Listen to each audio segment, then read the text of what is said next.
এই আয়াত থেকে শুধু একটা কথা শুধাইতে চাই, তাইলেই আমার কথা শেষ।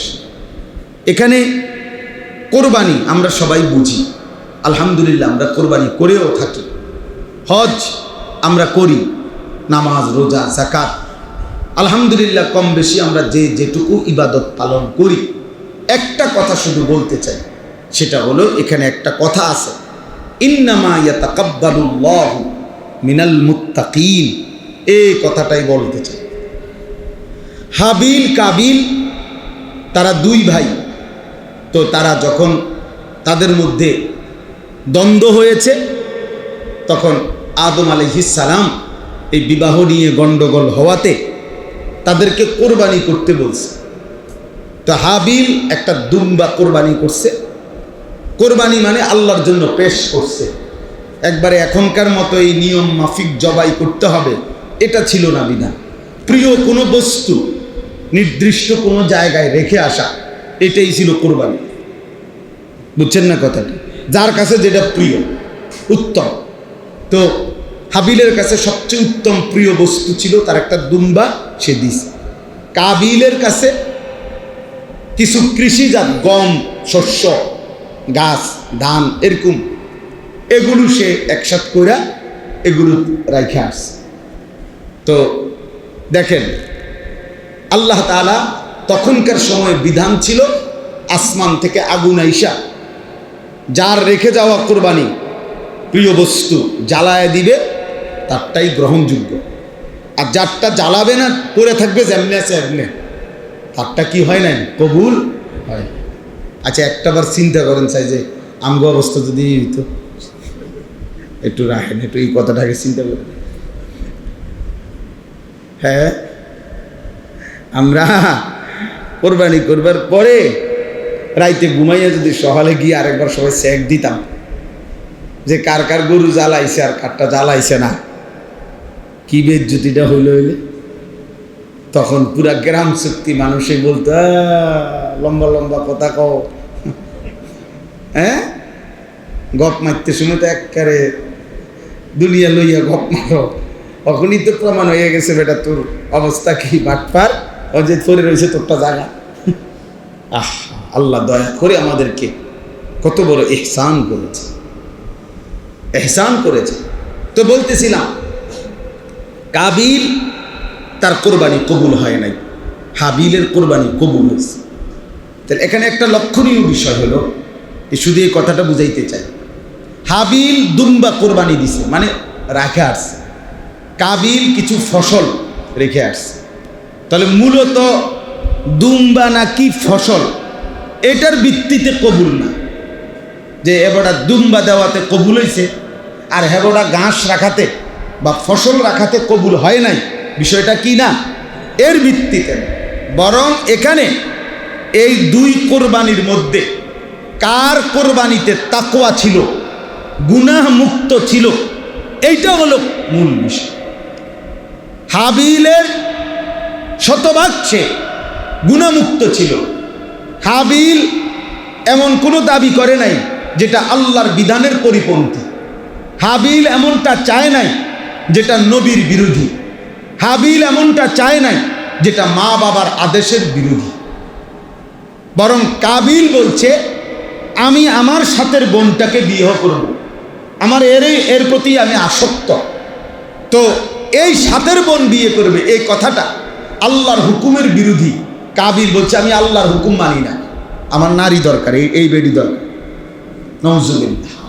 দুই, আদম আলাইহিস সালাম একজন নবী কিনা, তো এই নবী হিসেবে উনি বলছেন কাবিলকে তুমি এই বোন বিয়ে করতে পারবা না, তুমি হাবিলের সাথের বোন বিয়ে করবা। সে বলছে আমি নবীর বিধানও মানি না। তিন নম্বরে আদম আলাইহিস সালাম একজন বাবা, কাবিলের বাবা কিনা, তো একজন বাবা তার সন্তানকে বলছে যে তুমি এমনটা করো না, সে বলছে আমি বাপ্পার কথাও মানি না, আমার নারী চাই।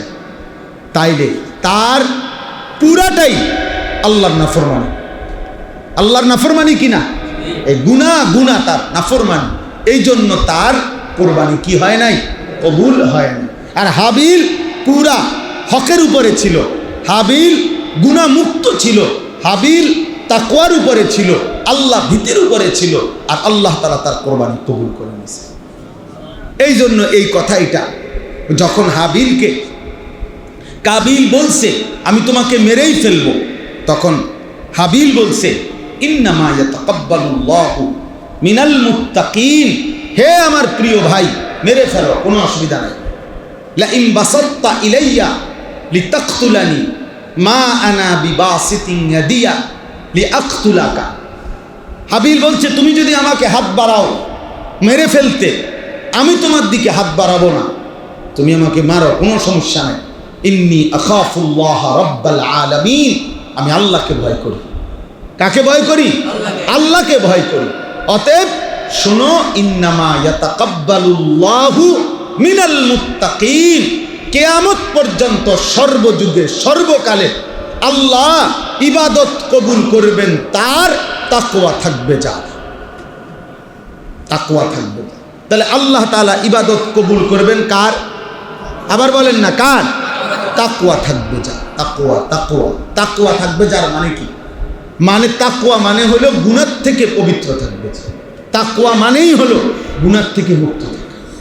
তাকওয়া মানেই হলো গুনাহমুক্ত হয়ে আল্লাহর ইবাদত করা, আল্লাহর ইবাদত। এজন্য নামাজ পড়তে হবে গুনাহমুক্ত, রোজা রাখতে হবে গুনাহমুক্ত, জিকির করতে হবে গুনাহমুক্ত, দান সদকা করতে হবে গুনাহমুক্ত, কোরবানি করতে হবে গুনাহমুক্ত, হজ করতে হবে গুনাহমুক্ত। তাইলে আল্লাহ কবুল করে। আপনি সুদের টাকা দিয়ে কোরবানি দিবেন, হবে না। ঘুষের টাকা দিয়ে কোরবানি দিবেন, হবে না। কিস্তির টাকা দিয়ে কোরবানি দিবেন, হবে না। ওজনে কম দিয়া সারা বছর ব্যবসা করে টাকা জমাইয়া অনেকবার মাতবুরি দেখাইতেন আছেন, এই মাতবুরি মানুষের কাছে, এই মাতবুরি মনে রাখেন, এই কোরবানি আসমানে যাবে না, আল্লাহর কাছে যাবে না। কোন গুনাহযুক্ত হারাম যুক্ত কোরবানি আল্লাহ কবুল করেন না, আল্লাহ কবুল করবেন। এই জন্য শুধু কোরবানি না, সমস্ত ইবাদতের ক্ষেত্রে এটা লক্ষণীয় যে তাকওয়ার সাথে যা, মানে গুনাহ থেকে মুক্ত থেকে, তাহলেই সেটা আল্লাহ কবুল করেন। আমি আমার মাদ্রাসার মধ্যে রোমের সামনে, মাদ্রাসার নামাজের জায়গার সামনে জায়গায় জায়গায় এই কথাটা লেখাইছি, ছোট কম্পিউটার কইরা লেখাই দিছি, যেন এই কয়দিন যত অভিভাবক আসে আমার মাদ্রাসায়, আলহামদুলিল্লাহ, ওই যে ময়নামতি সাবের বাজার বলে আর কি, সাবের বাজার গরু বাজারের পাশেই আমার মাদ্রাসা। আলহামদুলিল্লাহ আমার মাদ্রাসাতেও প্রায় 488 জন ছাত্র আছে, সব ছেলে, 800-র মতো ছাত্র, ক্লাস 8 পর্যন্ত জামাত আছে আমাদের মাদ্রাসায়। তো এই তাহলে প্রতিদিন প্রায় 500 ছাত্র, 12 জন কম, তাইলে এদের অভিভাবক ডেইলি আসা যাওয়া করে না, এই অভিভাবকের যেন প্রত্যেকের নজরে পড়ে, এই জন্য আমি চারিদিকে লাগাইছি, যেন দিয়ে ঢুকে এন দিয়ে যেন এটা দেখে লেখা এটা যে ইন্নামা ইয়াতাকাব্বালুল্লাহু মিনাল মুত্তাকিন, আল্লাহ তাআলা মুত্তাকিদের ইবাদতই কবুল করেন, মানে গুনাহমুক্ত, গুনাহমুক্ত, গুনাহমুক্ত। দুনিয়ায় ফুডাঙ্গিরি দেখাইলে, মানুষে বাহাবা দিলে, মানুষ স্লোগান দিলেই যথেষ্ট না, আরশে আজিমের মালিক নিল কিনা এটা দেখা মুশকিল। বুঝেন না কথা?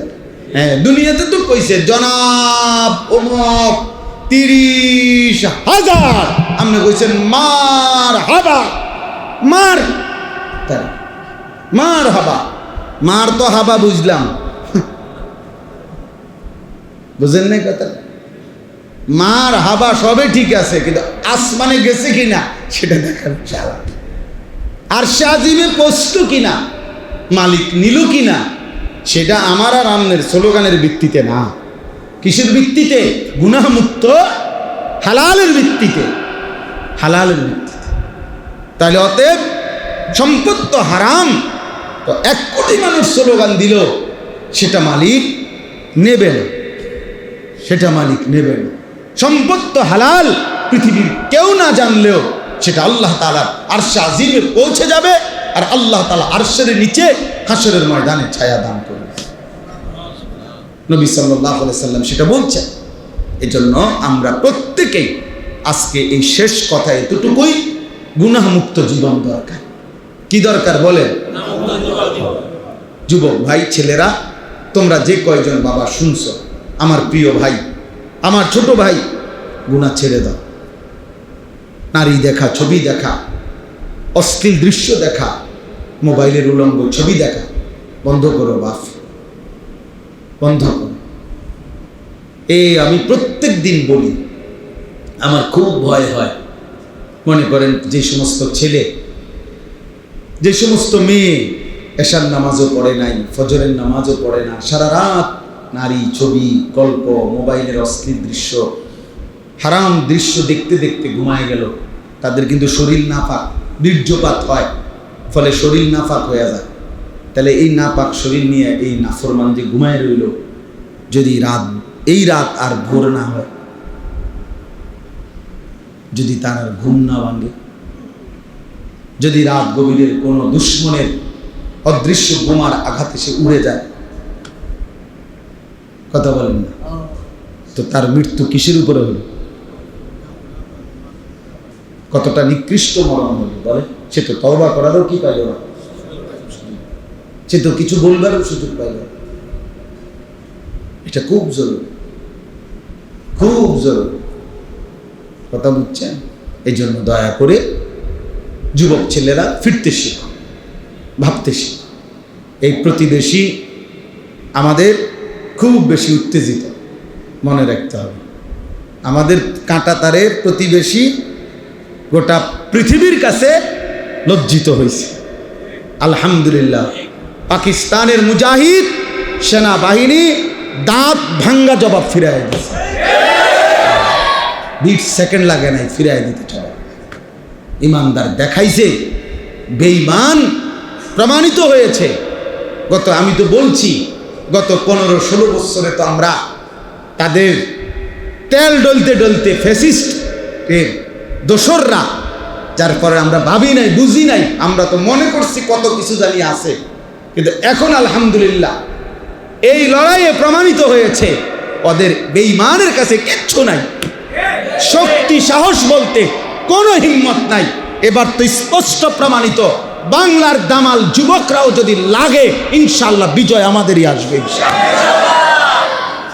ইনশাআল্লাহ, ইনশাআল্লাহ। দিল্লির লাল কেল্লাতেও মনে রাখবেন কালেমার পতাকা উড়বে ইনশাআল্লাহ, মনে রাখবেন ইনশাআল্লাহ। এজন্য আমরা প্রত্যেকেই আল্লাহর দিকে ফিরি, আল্লাহর দিকে ফিরি, আল্লাহর দিকে ফিরি। আল্লাহ আমাদেরকে তৌফিক দেন, কবুল করেন। আপনাদের এই সিংহারি খোলা দারুস সুন্নাহ মাদ্রাসা আল্লাহ তাআলা কবুল করেন, এই মসজিদকেও আল্লাহ তাআলা কবুল করেন। আপনাদের প্রত্যেকের দ্বীনের দিকে ফিরে আসার আশা করে, আহ্বান করে আমি আমার কথা শেষ করলাম। আসসালামু আলাইকুম ওয়া রাহমাতুল্লাহি ওয়া বারাকাতুহু। সুবহানাল্লাহি ওয়া বিহামদিহি। আপনারা অভিভাবক পর্যায়ের যারা আছেন, আপনারা আরো বেশি পরিমাণ স্ত্রী সন্তানের ঈমান, আমল, নামাজ, বন্দেগীর প্রতি নজর বাড়া, ফিকির করেন। ছেলের বিদেশ মূল বিষয় না, ছেলের নামাজ মূল বিষয়।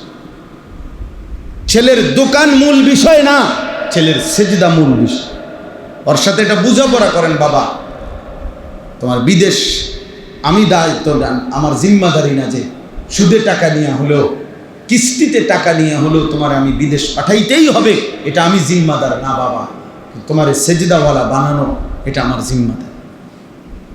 তোমার নামাজ, তোমার বন্দেগীর খেয়াল রাখা, বিল্ডিং করে দেওয়া দায়িত্ব না, সেজদাওয়ালা নামাজের ফিকির করা এটা দায়িত্ব। সন্তানকে যারা আল্লাহর কোরআন থেকে বঞ্চিত করছেন, তারা আপনার সন্তানের উপরে জুলুম করছেন।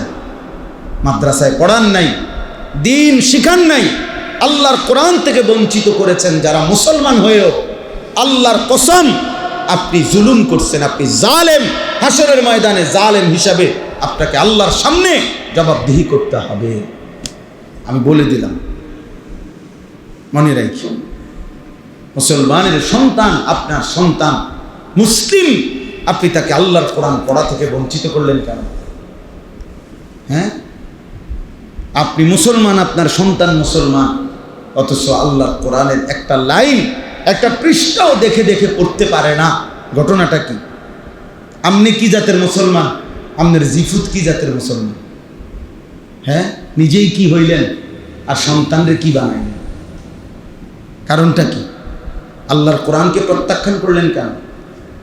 বাংলা বইকে এত বুঝলেন, অঙ্ক বইটা এত বুঝলেন, হ্যাঁ, ইংরেজি বই এতটা বুঝলেন, একটা রিক্সাওয়ালা, ঠেলাওয়ালা, কুলিওয়ালা, দিন মজুর, আপনিও বুঝেন যে বাংলা দরকার, অঙ্ক দরকার, ইংরেজি দরকার। আপনি এটা কেন বুঝলেন না? তার চাইতে কোটি গুণ বেশি আল্লাহর কোরআন দরকার। কি দরকার না? কথা বলেন না, দরকার না? কিন্তু সেটা থেকে বঞ্চিত করলেন কেন? দিন থেকে বঞ্চিত করলেন কেন? নামাজ থেকে বঞ্চিত করলেন কেন? কোরআন কারীমের মধ্যে আছে, আল্লাহ তাআলা বলছেন, ওয়া'মুর আহলাকা বিস-সালাহ, আপনি আপনার পরিবারের সদস্যদেরকে নামাজের আদেশ করুন।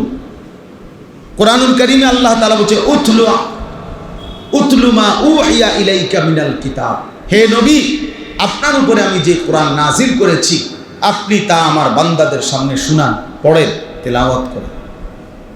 তো নবী সাল্লাল্লাহু আলাইহি সাল্লাম উম্মতকে কোরআন শিখাইছেন, সেজদা শিখাইছেন, আখিরাত শিখাইছেন। তা আপনি সেই নবীর উম্মত হয়ে আপনার সন্তান, আপনার পরিবার পরিজনকে আখিরাত শিখাবেন, সেজদা শিখাবেন, কোরআন শিখাবেন। সেটাই তো নবীজির সাথে আপনার সম্পর্ক, সেটাই তো রাসূলুল্লাহ সাল্লাল্লাহু আলাইহি সাল্লামের অনুসরণ। আপনি দাবি করেন নবীজির উম্মত, দাবি করেন নবীজিকে ভালোবাসেন, অথচ স্ত্রী, সন্তান, কারো ঈমান, আমল, ইবাদত, নামাজ, বন্দেগী কিচ্ছুর কোনো পরোয়া নাই। শুধু টাকা, শুধু বাড়ি, শুধু ঘর, শুধু বিল্ডিং, শুধু বিদেশ, শুধু দালান, শুধু আরো কিস্তি, আরো লোন, আরো টাকা। এই ছিল মুসলমানের দায়িত্ব। আল্লাহ আমাদেরকে বোঝার তৌফিক দান করেন। এই জন্য চারিদিকে মাদ্রাসা, চারিদিকে মাদ্রাসা। এই জামানায় কমপক্ষে মুসলমানরা কোনো জবাবদিহি করতে পারবে না হাসরের ময়দানে। একটা সময় ছিল হয়তো 50 মাইলের ব্যবধানে, 100 মাইল দূরে হয়তো মাদ্রাসা ছিল। আমাদের পরিচিত একজন মনোহরগঞ্জের আলেম, উনি বলছেন সকালবেলা প্রত্যেক দিন 17 কিলোমিটার পায়ে হাইটা, 17 কিলো পায়ে হাইটা মাদ্রাসায় যাইতেন। আবার ছুটি হলে বিকালবেলা 17 কিলোমিটার পায়ে হাইটা বাড়িতে আসতেন। এক জামানা এমন ছিল। এখন 17 কিলোমিটার দূরে যাইতে হবে? কথা বলেন না কেন? তাইলে কিসের কারণে ছেলেটাকে দিন শিখাইতে পারলেন না? কিসের কারণে আমনের সূরা কেরাত অশুদ্ধ রয়ে গেল? চাচা, আপনাদের যাদের সূরা কেরাত, দোয়া, কালাম অশুদ্ধ, তাদের তো নামাজও অশুদ্ধ। যার কোরআন শরীফ তেলাওয়াত শুদ্ধ নাই, তার নামাজ কোনোদিনও হয় না। কোনো না, একের কাবা শরীফের ছাদেও যদি নামাজ পড়ে, একের কাবা ঘরের ভিতরেও যদি নামাজ পড়ে, তার নামাজ হবে না, হবে না, হবে না, হবে না, হবে না। আমি বলব, এবার জোয়ান হন আর বুড়া হন, 90 বছর হোক আর 900 বছর হোক আপনার বয়স, আপনাকে আপনার সূরা কেরাত শুদ্ধ করতে হবে। পুরা কোরআন শুদ্ধ না, ঠিক আছে, আপনি যেদূর সূরা কেরাত নামাজ পড়তে লাগে এদূর ঠিক করবেন, এদূর ঠিক করবেন। যদি বলেন সম্ভব না, না, অসম্ভব কোনো বিষয় আল্লাহ আদেশ করতে পারে না। আল্লাহ বলছে শুদ্ধ করো, অথচ আপনি কোন অসম্ভব, তাহলে তো এটা আল্লাহর উপরে এই অপবাদ দিলেন যে আল্লাহ আমাকে অসম্ভব বিষয়ের জন্য কি করছে? বাধ্য করছে, আর আল্লাহ এমনটা করতে পারে না। তাহলে বোঝা গেল সম্ভব। সম্ভব কি না বলেন? আপনি কি কারণে আপনার চোখের সামনে মাদ্রাসা, এখানে মাদ্রাসা, ওইখানে মাদ্রাসা, চারিদিকে মাদ্রাসা, চারিদিকে আলেম আছে, চারিদিকে হুজুর আছে, চারিদিকে হাফেজ সাহেব আছে, মসজিদের ইমাম আছে, মসজিদের মুয়াজ্জিন আছে, চতুর্দিকে মাদ্রাসার নুরানির শিক্ষক আছে, হেফজখানার উস্তাদ আছে। এতগুলো আল্লাহর বান্দা থাকতে আপনি আল্লাহর কোরআন অশুদ্ধ নিয়ে, কোরআন অশুদ্ধ নিয়ে কবরে কেমনে গেলেন? আপনার শরম লাগে না? আপনি কেমনে দাঁড়াবেন? হ্যাঁ, এই জন্য দয়া করে দিন শিখেন, নামাজকে ঠিক করেন। ছোটবেলায় পড়ছেন মক্তবে, হ্যাঁ ভালো কথা, জীবন চলার পথে ভুল হইতে পারে, ভুল হইতে পারে, আবার শুধরাই নিলে কোনো সমস্যা। আমি এই গত বছর রাত্রে 1:30 বাজে আমার খুলনার হজরত, বাংলাদেশের বড় বুজুর্গ, অনেক বড় একজন আল্লাহওয়ালা, আমার অন্যতম একজন মুরব্বী আরিফ বিল্লাহ হজরত মাওলানা মুফতি নুরুল আমিন সাহেব, রাত 1:30 বাজে হজরত আমার বাসায় মেহমান হিসাবে ছিলেন। আমি রাত্রে 1:30-2টার দিকে একাকী হজরতকে বললাম, হজরত আমি নামাজের রুকু সেজদা দেই, আপনি আমার একটু ঠিক করে দেন, দেখেন কোনো ত্রুটি আছে কিনা আমার নামাজে। হজরত পুরা নামাজ দেখে রুকুর সময় বলছে যে রুকুর এই হাত যে সোজা ধরে এভাবে, এটা একটু বাঁকা হয়ে যায়, এটা সোজা করেন। তাহলে এটা আমি ঠিক করছি।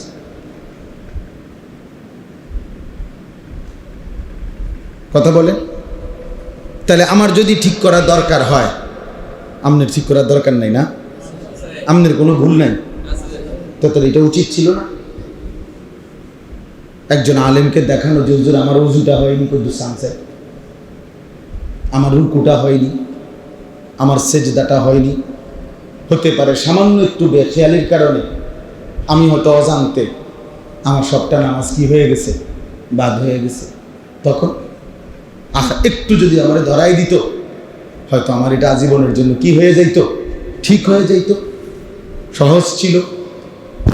এই জন্য আমি অনুরোধ করি, দিন শিখেন, এই ইসলাহি মজলিস ধারাবাহিক করেন, জুম্মার বয়ান ধারাবাহিক শুনেন, ওলামায়ে কেরামের কাছে নিয়মিত আসা যাওয়া করেন। স্কুল পড়ুয়া, কলেজ পড়ুয়া ছেলে তোমাদের কাছে বলি, ভাই বৃহস্পতিবারে পড়ো, একটু শুক্রবার দিন একটু সময় বাহির করো, শনিবার দিন একটু সময় বাহির করো। ব্যবসায়ী ভাই আপনি একটা সময় বাহির করেন, বয়স্ক চাচারা আপনারা আপনাদের ইমাম সাহেবের সাথে সম্পর্ক করেন, এশার নামাজের পরে আধা ঘন্টা সূরা কেরাত মস্ক করেন, ফজরের নামাজের পরে মস্ক করেন, আসরের নামাজের পরে মস্ক করেন। না যাইয়েই আসতে মানে সালামটা ফিরেতে দেরি, সাদওয়ানে আবার রাব্বা বসে রয়েছে, সাদওয়ানে গিয়ে বসে এবার 14 গোষ্ঠীর যত গপ গীবত, সারা এলাকার পুরা ইউনিয়নের যত গীবত, যত শেকায়েত, যত বিড়ি বন আর যত ফালতু কথা, এ বসে বন খায়, পান খায়, বিড়ি খায়, আর এই কর বাজে কথা, বেহুদা কথা বলে। অথচ এটুকু সময় 3 মাস চেষ্টা করলে 10টা সূরা ঠিক হয়ে যেত, রুকুটা ঠিক হয়ে যাইত, আখিরাতটা সুন্দর হয়ে যাইত। না, আখিরাত তো যে কিছুই মনে করে না। তাহলে চেষ্টা করবেন তো ইনশাআল্লাহ? আমি অনুরোধ করব, কোরআনুল কারীমের এই আয়াতটি কোরবানিকে উপলক্ষ করে। এই পৃথিবীর ইতিহাসে প্রথম কোরবানির যে শুরু, সেই ঘটনাটা আল্লাহ তাআলা এখানে উল্লেখ করছে, এবং এই ঘটনা উল্লেখের মাধ্যমে কোরবানি সহ সমস্ত ইবাদতের ক্ষেত্রে একটা চূড়ান্ত মূলনীতি ঘোষণা করছে। 2টা জিনিস মনে রাখতে হবে। 1 নাম্বার হলো কোরআনুল কারীমের মধ্যে বিভিন্ন সংক্ষিপ্ত ঘটনা আছে, পূর্ববর্তী জাতি, ইতিহাস, ব্যক্তি, গোত্র, কওম, এদের। কিন্তু কোরআনুল কারীমের একটা নীতি হলো, শুধু কোনো ঘটনার যেই অংশটুকু শিক্ষণীয়, কোনো বিশেষ উদ্দেশ্যে, ওই অংশটুকুই শুধু কোরআনুল কারীমে উল্লেখ হয়েছে। এমনি শুধু গল্প বলার জন্য, লম্বা কাহিনী বলা, কিচ্ছা শুনাইবার জন্য, এইটা উদ্দেশ্য না। স্বাভাবিকভাবে আমরা ছোটবেলায় মায়েরা, চাচিরা, বড় ভাইরা আমাগরে গল্প শুনাইতো, তো এটা হলো জাস্ট গল্প শোনাবে, এই জন্য লম্বা করে বলতো, বাই সিরিয়াল। কিন্তু কোরআনুল কারীমের মধ্যেও অনেক ঘটনা আছে, কিন্তু কোনো ঘটনাই এই উদ্দেশ্যে না যে শুধু গল্প শোনাচ্ছে, না, বরং কোনো নির্দিষ্ট উপদেশ, নসিহত, শিক্ষা সেটার জন্যই ঘটনাগুলো উল্লেখ করা হয়েছে নির্দিষ্ট পরিমাণ। এই জন্য কোরআনুল কারীমের মধ্যে আছে, আল্লাহ তাআলা বলেন ফাকসুসিল কাসাসা লাআল্লাহুম ইয়াতাফাক্কারুন। হে নবী, আপনি আমার বান্দাদের নিকট ঘটনাবলী পূর্ববর্তী বর্ণনা করুন। কেন? লাআল্লাহুম ইয়াতাফাক্কারুন, যেন আমার বান্দারা ফিকির করতে পারে, ভাবতে পারে, যেন তারা বিবেক দিয়ে বুঝে যে তাদের কি উচিত কি অনুচিত, কি করা দরকার কি করা দরকার না। মুসা আলাইহিস সালামের ঘটনা, ঈসা আলাইহিস সালামের ঘটনা, ফেরাউন নমরুদের ঘটনা, কারুন হামানের ঘটনা, আবার ইব্রাহিম আলাইহিস সালাম মুসা আলাইহিস সালামের ঘটনা। এইভাবে কোরআনুল কারীমের মধ্যে ইউসুফ, ইয়াকুব, ইব্রাহিম, ইসমাঈল অনেক ঘটনা আছে। কিন্তু উদ্দেশ্য হলো বান্দা যেন ভাবে। আল্লাহ নিজেই বলছে লাআল্লাহুম ইয়াতাফাক্কারুন, লোকেরা যেন ভাবে। তোমাকে ওই ছাত্রগুলো আনতে সরাও, ওই পিচ্ছি বাচ্চা এগুলো ক্যামেরার সামনেতে সরাও, এগুলোর কোনো মনোযোগে নেই, এরা ওটা নিয়েই ব্যস্ত। সরাও এখান থেকে, সরাও এখান থেকে, উঠাও ওগুলোর ওই কোনায় নাও, ধরো বাচ্চা, সব বাচ্চা সরাও এখান থেকে। একটা বাচ্চা ওদের পিছনে রাখবা না, পিছনে তোমাদের পিছনে বাচ্চাগুলো সরাও। হ্যাঁ যাও বাবা যাও, সরো এখান থেকে। কোরআনুল কারীমের মধ্যে আল্লাহ তাআলা আরেক জায়গায় বলছেন লাকাদ কানা ফি কাসাসিহিম ইবরাতুল লিউলিল আলবাব।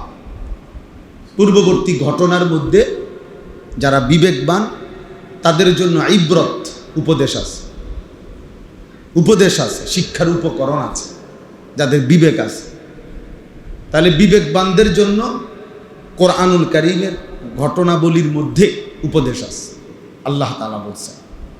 তো এইখানেও একটা ঘটনা, এটা কোরআনুল কারীমের মধ্যে আছে। আল্লাহ তাআলা ইউসুফ আলাইহিস সালামের ঘটনা বলছেন, নাহনু নাকুসসু আলাইকা আহসানাল কাসাস।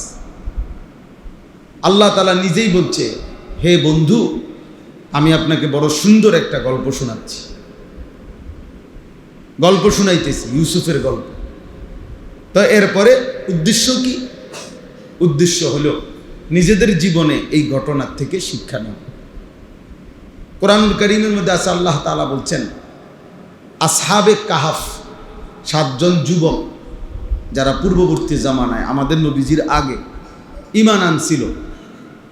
সমস্ত দেশ রাষ্ট্রের সকলেই যখন মুশরিক ছিল, তখন মাত্র 7টা যুবক পূর্ণ ঈমানদার হয়েছিল। আল্লাহ তাআলা নবীজিকে বলছেন তাদের গল্পও আমি আপনাকে শোনাচ্ছি। নাহনু নাকুসসু আলাইকা নাবাআহুম, আল্লাহ তাআলা বলছে আমি তাদের ঘটনা আপনাকে শোনাচ্ছি। তাহলে কোরআনুল কারীমের মধ্যে এরকম বহু ঘটনা আছে।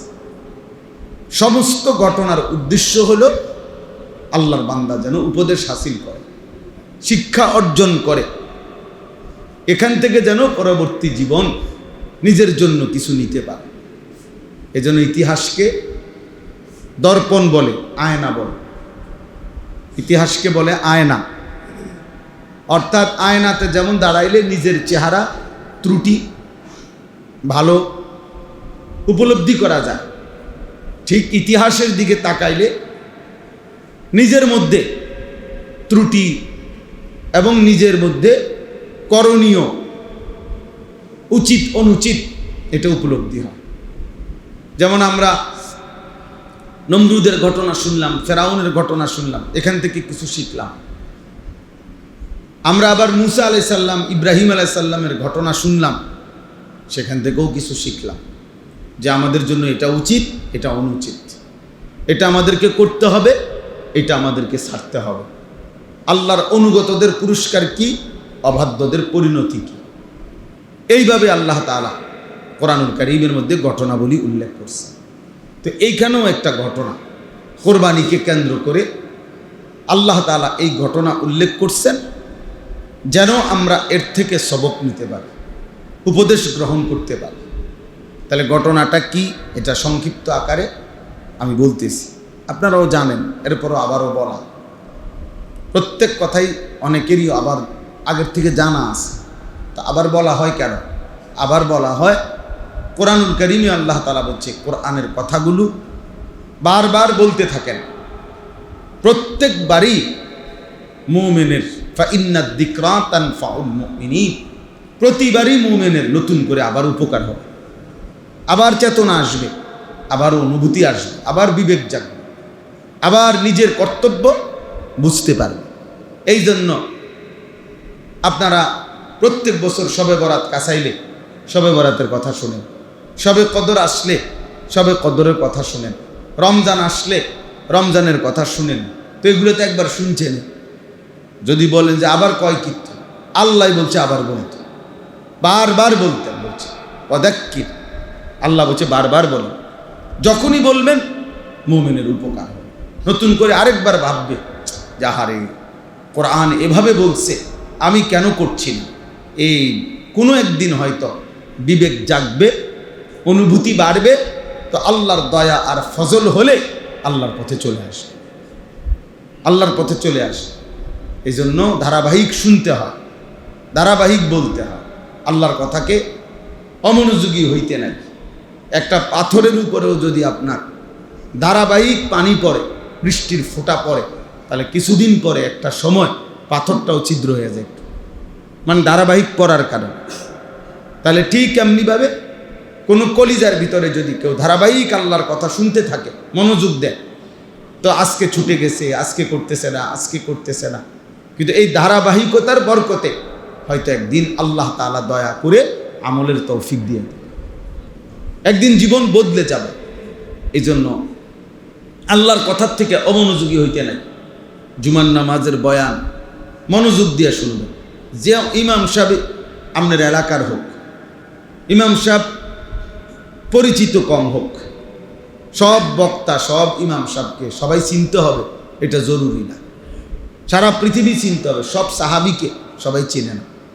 কোরআনুল কারীমের মধ্যে শুধুমাত্র একজন সাহাবীর নাম আছে পুরা কোরআন,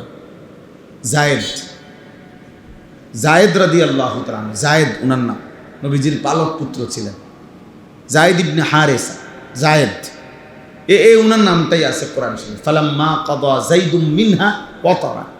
তাহলে নবীজির সাহাবী কি একজন? কথা বলেন না তো বাকিদের নাম নাই কেন?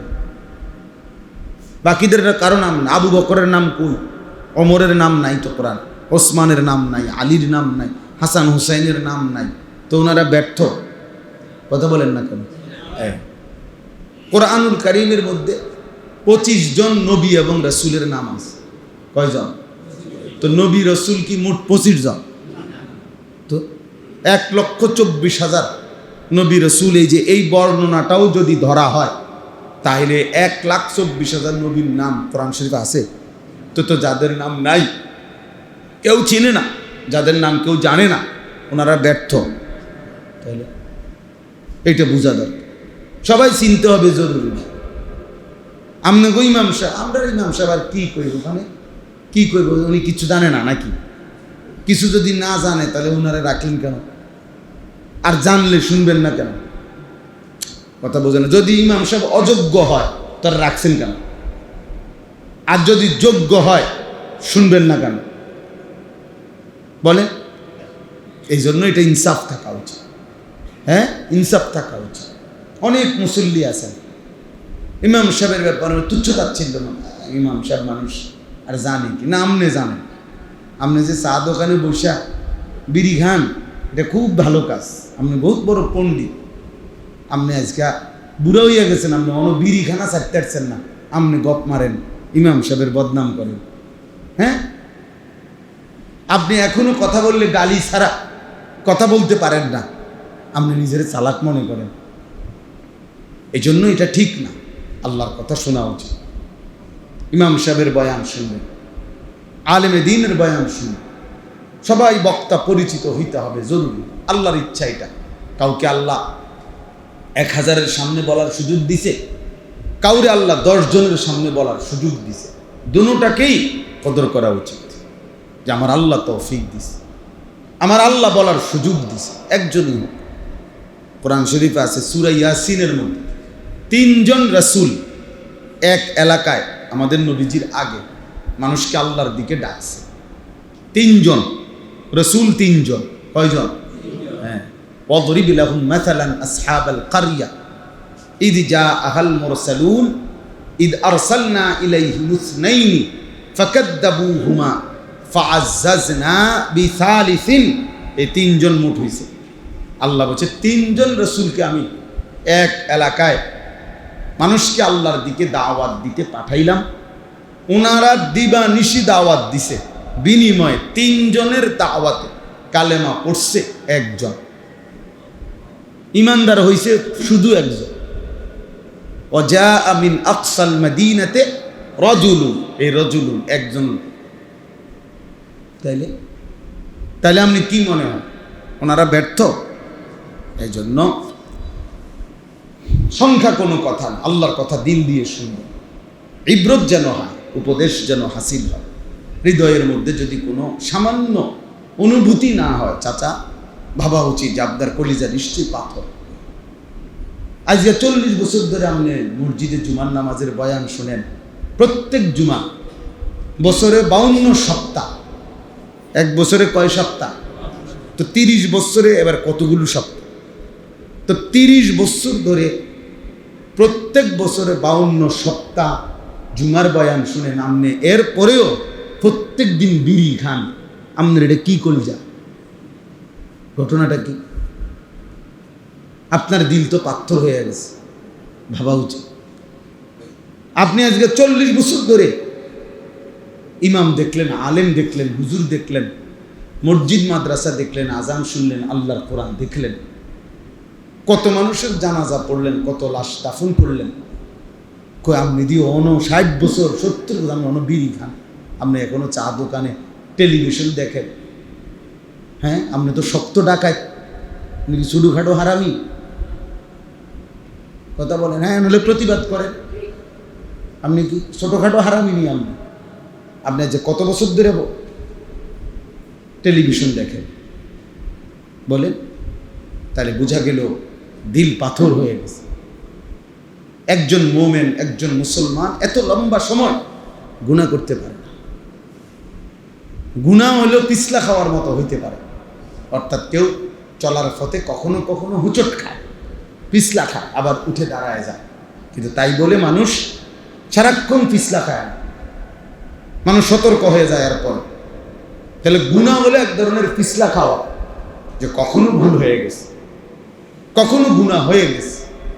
কিন্তু মুসলমান যে আখেরাত চেনে, আল্লাহকে চেনে, যে বুঝে যে আমাকে মরতে হবে, খোদার কসম, সে ধারাবাহিক লাগাতার এক তালে একই নিয়মে প্রতিদিন নিয়মিত গুনাহ করতে পারে না।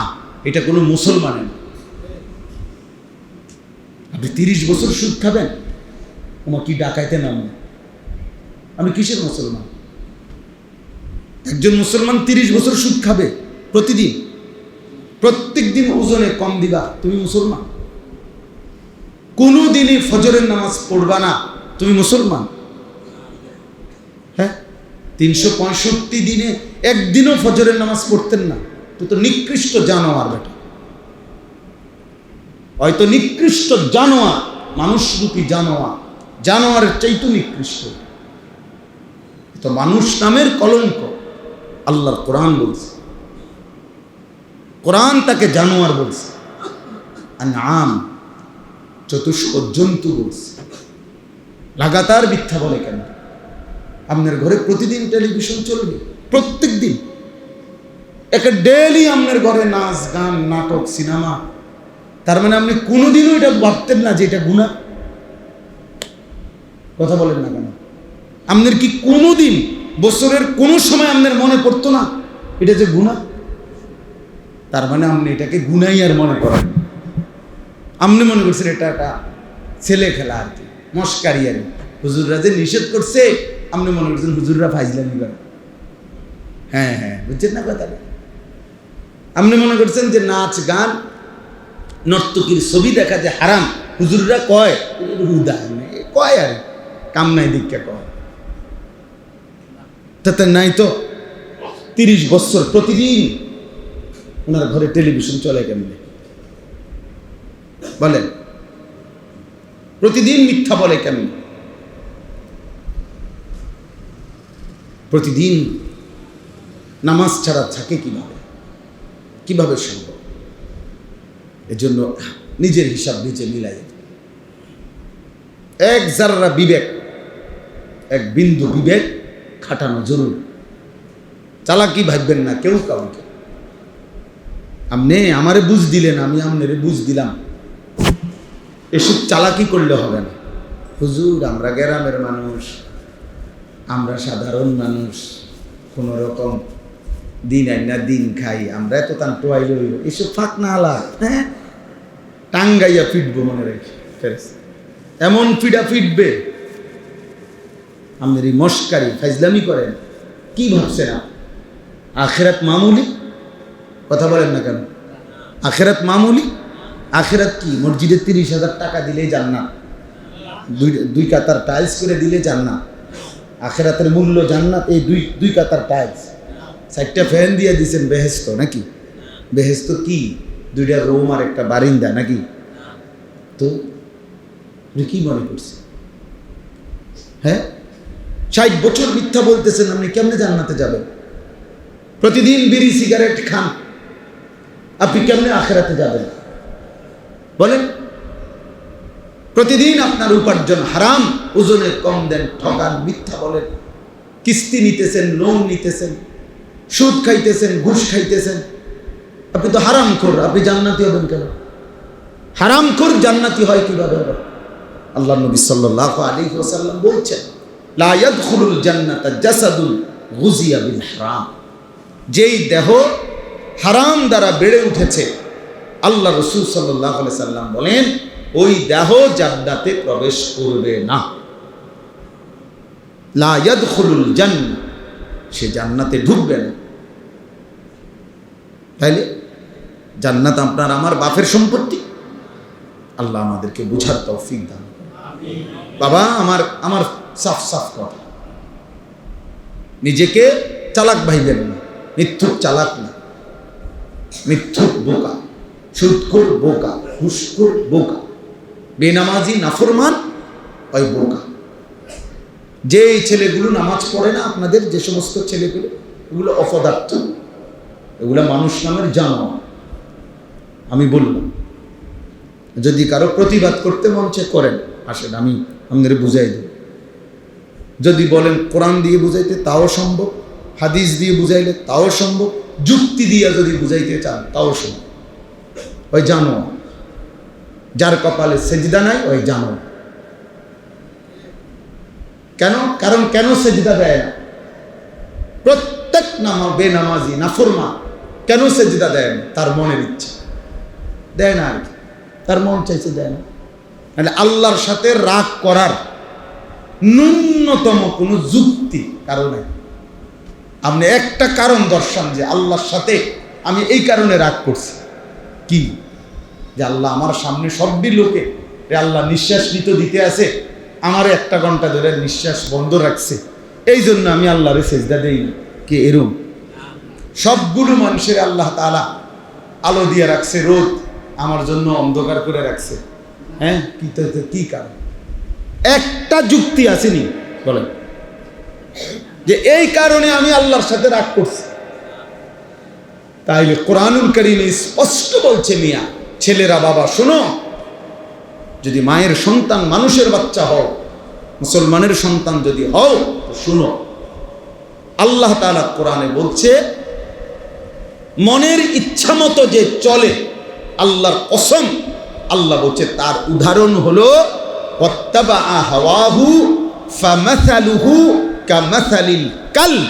আল্লাহ বলছে যে তার মনের ইচ্ছা মতো চলে, তার উদাহরণ হলো কামাসালিল কাল, কুত্তার মতো, কুত্তার মতো, কুত্তার মতো, কুত্তার মতো। সাফ বাংলা। হ্যাঁ, যে ওই জীবন কুত্তার জীবন। কালবুন অর্থ কুকুর।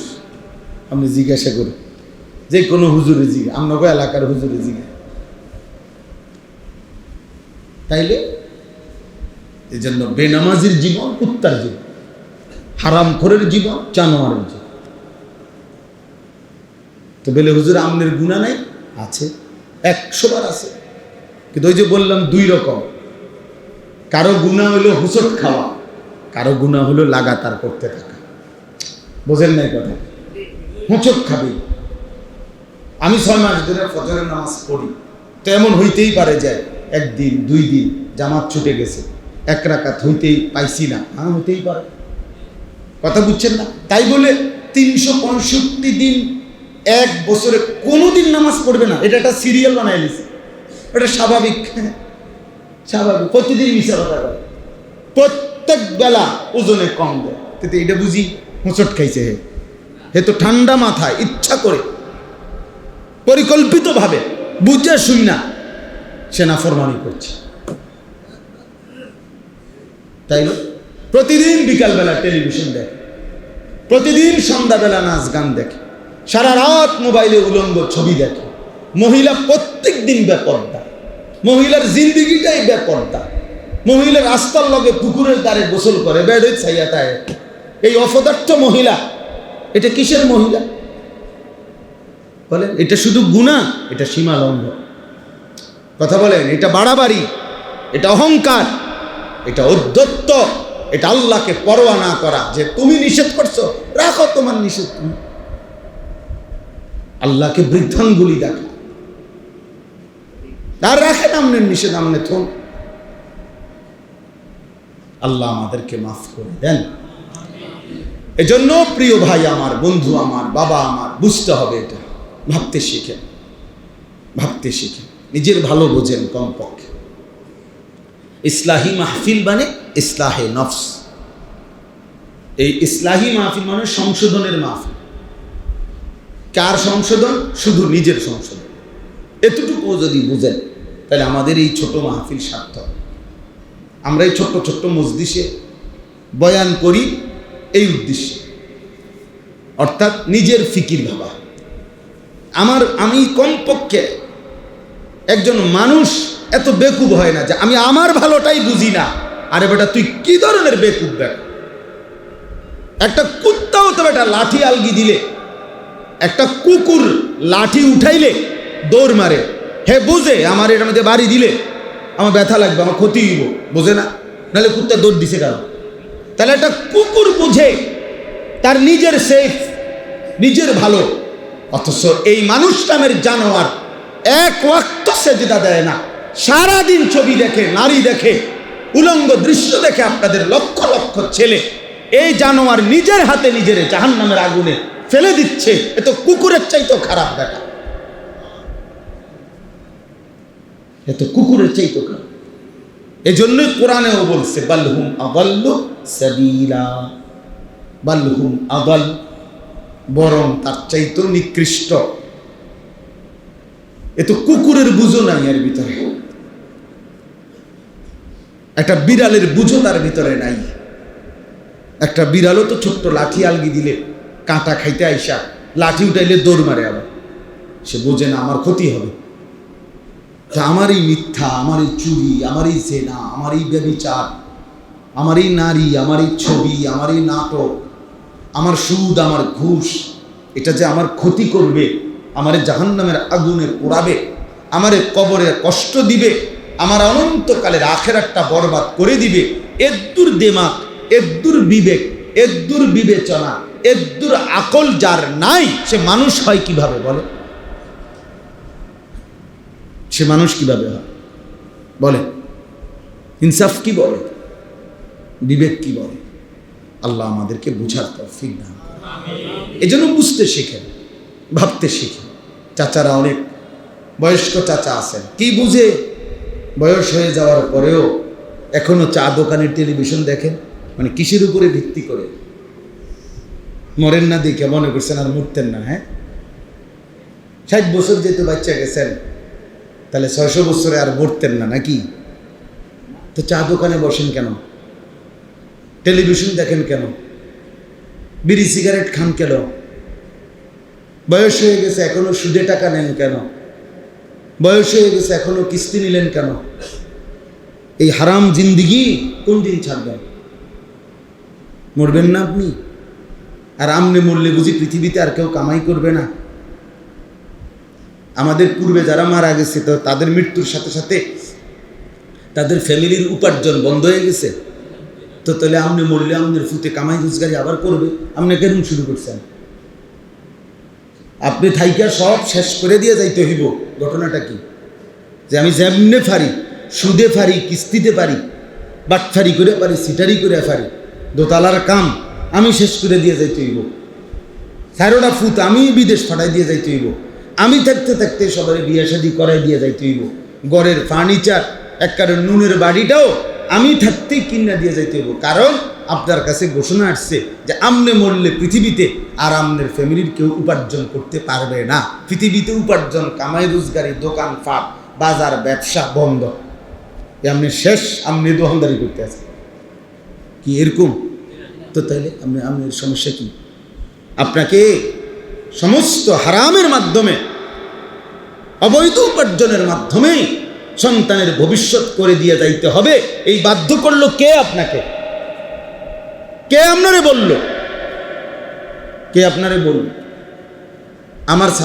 আমি কোনো ছাত্র ব্যক্তিগতভাবে মাদ্রাসায় পড়ে, রানিং পড়তেছে, আমি তারে কখনোই ইমামতি করতে চাই। অনেক সময় অনেকখানে ছাত্র মানুষ অথচ ফাঁকি দিয়া ইমামতি করে। আমি ব্যক্তিগতভাবে আমার এই জীবনে কাউরে অনুমতি দিছি, আমি দেই না। এটা মানে মানা করিয়া দিই, আমার সাথে সম্পৃক্ত কেউ, বুঝেন না?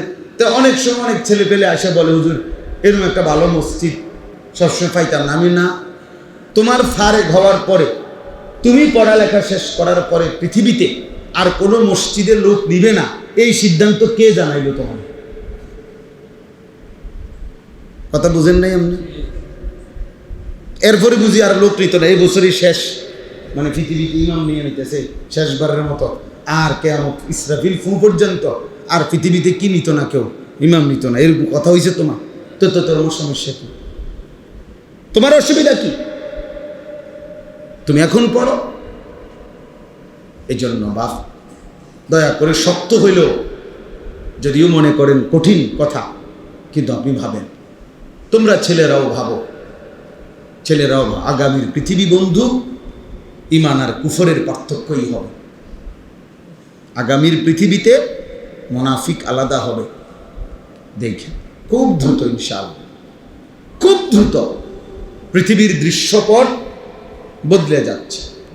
মুমিনই একমাত্র ঈমানের পরিচয় দিয়ে টিকে থাকবে। মুনাফিক চরিত্রের যারা, মানে জবানে মুসলমান পরিচয় দিচ্ছে, কর্মে, চেহারায়, সুরতে, চলনে, আখলাকে ঈমান ইসলামের কোনো চিহ্নও নাই, মানসিকতাও নাই, এই সব মুনাফিক আলাদা হয়ে যাবে ইনশাআল্লাহ। যুদ্ধই ফয়সালা করে দিবে, আগামী দিনের জিহাদি ফয়সালা করে দিবে যে কে মুমিন আর কে মুনাফিক। হ্যাঁ, এটাই পৃথিবী। আপনারা জানেন, মনে রাখবেন, ইসরায়েল আর ফিলিস্তিন শুধু দুই দেশের যুদ্ধ না, এটা ঈমান আর কুফরের যুদ্ধ। পাকিস্তান আর ভারত, এটা দুই দেশের যুদ্ধ না, এটা ঈমান আর কুফরের যুদ্ধ। কাশ্মীর এবং ভারত, এটা দুই দেশের যুদ্ধ না, ঈমান আর কুফরের যুদ্ধ। আরাকান আর বার্মা, এটা দুই অঞ্চলের যুদ্ধ না, এটা ঈমান আর কুফরের যুদ্ধ। ঈমান আর কুফরের যুদ্ধ। সারা পৃথিবী এই যুদ্ধে ধীরে ধীরে জড়াবে। এক পক্ষে মুমিন, আরেক পক্ষে বেঈমান। এক পক্ষে মাহদী, আরেক পক্ষে দাজ্জাল। এক পক্ষে মুসলমান, আরেক পক্ষে ইহুদি এবং ইহুদিদের দোসর যারা। সেদিন তোমরা ছেলেরা যারা, তারা অব্যাহত যারা তোমরা ছেলে, নামাজ পড়ো না, কোনোদিন সেজদা দাও না, রাত দিন নারী, ছবি, মদ, জুয়া, মোবাইল, উলঙ্গ ছবি আর দৃশ্য নিয়ে ব্যস্ত আছো, তোমরা ময়দানে টিকে থাকতে পারবে না। মনে রেখো, অপদার্থের মতো, জন্তু জানোয়ারের মতো পড়ে থাকবা। হয়তো তোমার এই পৃথিবীতে কেউ কোনো মোমেনের কাতারে আল্লাহর দ্বীনের জন্য নিবে না, বরং সেজদাওয়ালা, ঈমানওয়ালা, আমলওয়ালা, তাকওয়াওয়ালা সেই মোমেনের ঈমানের পক্ষে লড়বে, আর বেঈমান কাফেরের পক্ষে লড়বে। আল্লাযীনা আমানু ইউকাতিলুনা ফি সাবিলিল্লাহ, আল্লাহ বলছে যারা মোমেন তারা আল্লাহর রাস্তায় যুদ্ধ করবে। ওয়াল্লাযীনা কাফারু ইউকাতিলুনা ফি সাবিলিত তাগুত, আর যারা বেঈমান তারা তাগুত শয়তানের অনুসারীদের পক্ষে যুদ্ধ করবে। আল্লাহ আমাদের সন্তানদেরকে হেফাজত করেন। আমাদের ছেলেদের ফিরে আসা দরকার, আমাদের সন্তানদের ফিরে আসা দরকার।